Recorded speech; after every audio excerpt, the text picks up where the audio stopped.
وبركاته. الحمد لله رب العالمين وبه نستعين على امور الدين والدين والصلاه والسلام على اشرف الانبياء والمرسلين وعلى اله وصحبه اجمعين. Disyukur kehadirat Allah dengan mengucapkan alhamdulillah rabbil alamin.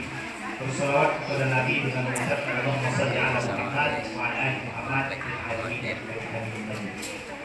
Ya ayuhan nasu ittaqu rabbakum alladzi khalaqakum min nafsin wahidah wa khalaqa minha zawjaha wa batha minhuma rijalan katsiran wa nisaa'a wattaqullaha alladzi tasaaluna bihi wal arham innallaha kana 'alaykum raqiba. Disyukur kehadirat Allah dengan mengucapkan alhamdulillah. Bersalawat kepada Nabi dengan mengucapkan Allahumma shalli ala Muhammad wa ala ali Muhammad fil alamin innaka Hamidum Majid. Mudah-mudahan yang hadir istiqamah, yang hadir husnul khatimah. Amin ya rabbal alamin. Baik, Bapak Ibu sekalian yang berbahagia, mari kita dulu jalan apa aja dulu. Jadi mulai dari sambutan pertama sampai terakhir semuanya singkat-singkat. Insyaallah saya buat lebih singkat. Izin Ustaz. Bila tadi tuan guru semua di depan, yang beliau yang sebelah ini guru saya. Jadi kiai kami biasanya suka pulang kan kalau kiai dikasih nasihat tak enak. Saya ingin menyampaikan satu syair dalam seorang penyair. Kalau saya lupa nanti kita ingatkan. Jadi begini Bapak Ibu, kata penyair dalam satu syair ini, usluk bunayya manahij as-sadat wa takhallaqna bi ashrafil adat wa idza tasa'ta bi rizqi rabbik faj'alat minhu al-ajal li awjuhi sadaqah. Ini ada namanya muqtatafat. Muqtatafat itu menyampaikan bentuk syair dalam bentuk nasihat. Tadi zuhur saya ngisi kajian di Masjid Al-Bidah. Ini cerita beliau di Keladi. Ceritanya besar.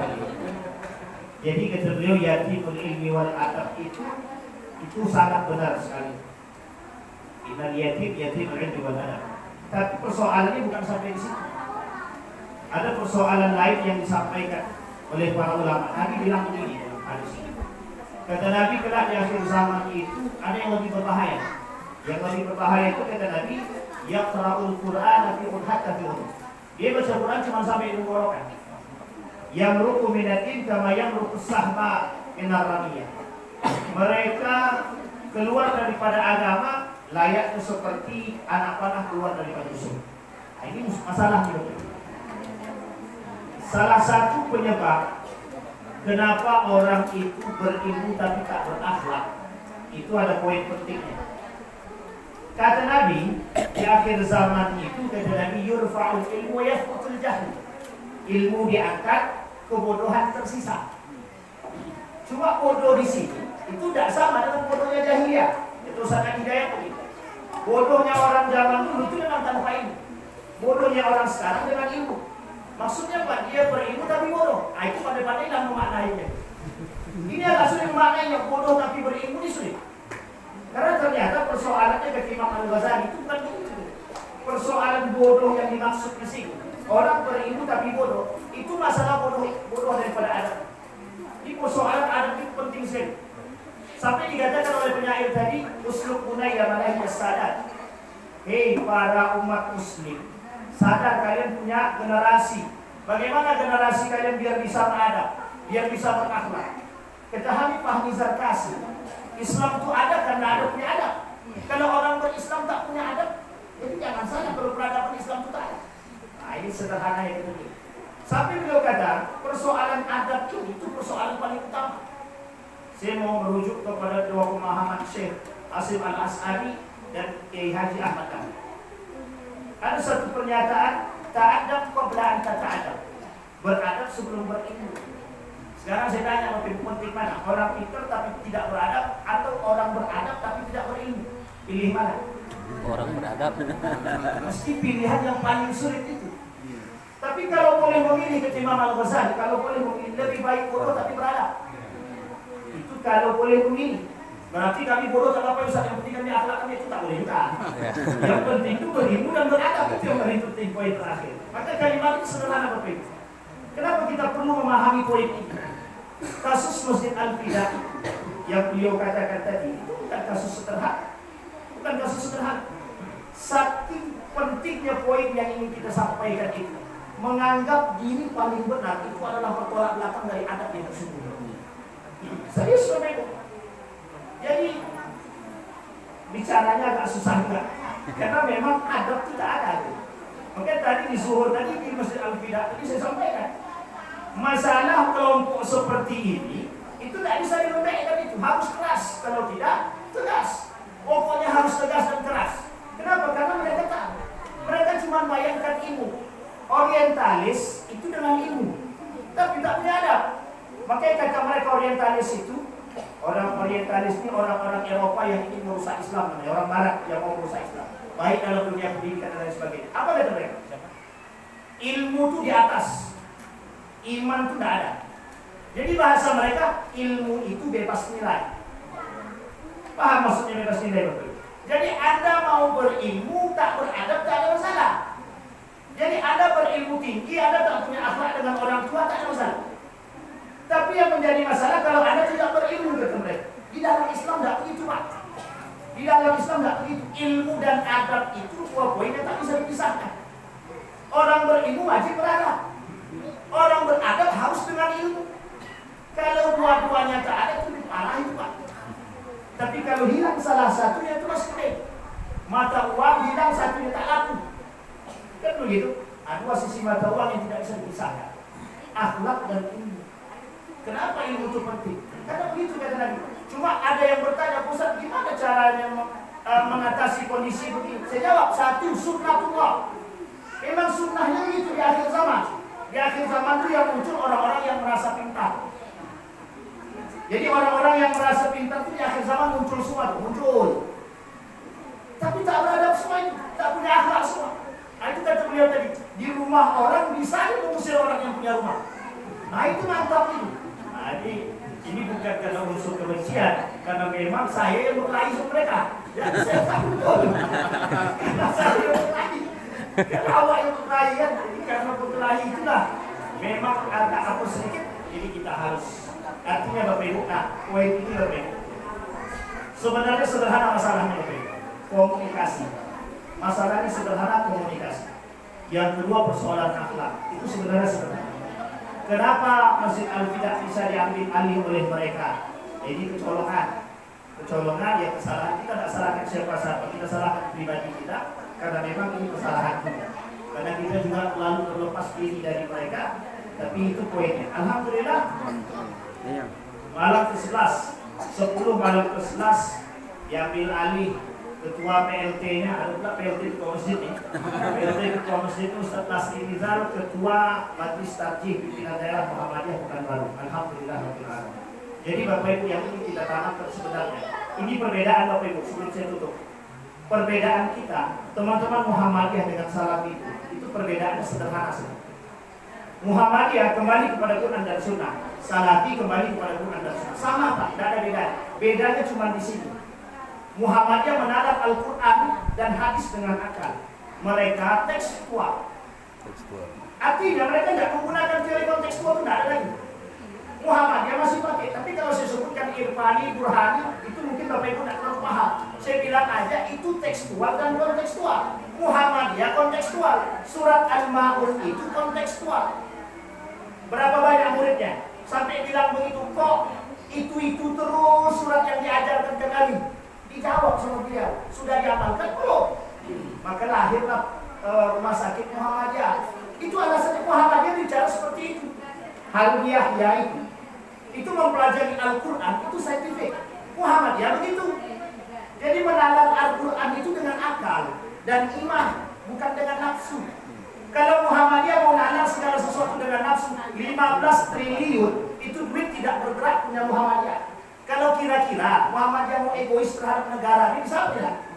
15 triliun dibuat bank sendiri, habis kok mandiri itu, hilang cerita.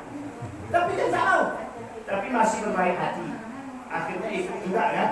Itu poin penting Pak. Jadi Muhammadiyah menalar segala sesuatu itu dengan adab, dengan iman, bukan dengan nafsu. Itu perbedaan kita yang pertama. Artinya apa? Muhammadiyah punya gaya berpikir yang tidak semena-mena. Bagaimana bertadabbur?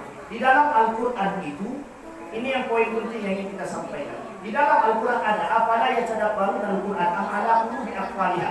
Tidakkah kalian bertadabbur dengan ayat Al-Quran?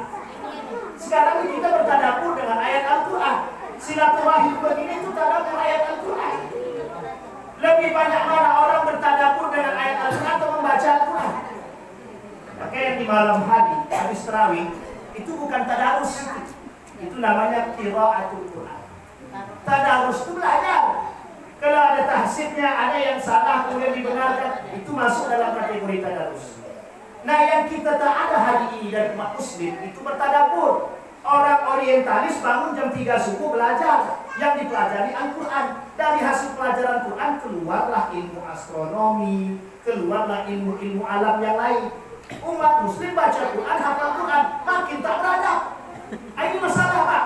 Itulah yang dikatakan Nabi dalam hadis kita di awal tadi. Banyak kena di akhir zaman, kata Nabi, banyak yang fasih dengan Al-Quran, tapi kata Imam Nawawi menjual Al-Quran. Apa maksudnya jual Al-Quran? Iti. Ini masalah nih, karena ada Kak Sari di sini. Jadi masalah, Pak. Kalau udah masalah PT itu sensitif. Nah, yang kita maksud adalah kenapa orang bisa berubah akhlaknya, berilmu tapi tak berakhlak. Satu persoalan yang pertama, kata Imam Al-Ghazali, sombong. Yang kedua, hubbud dunya, cinta terhadap.